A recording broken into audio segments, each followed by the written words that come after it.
con mi tumbao y con mis ojos colorados, con mi gato activado.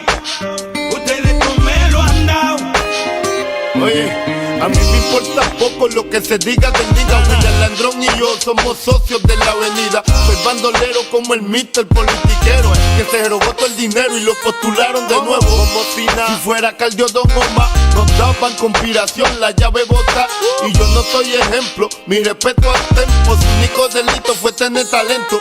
Que tú quieres que yo escriba guasimilla mentira. Sé que el DEA me tiene en la mira. Yo estoy claro, mis impuestos pago.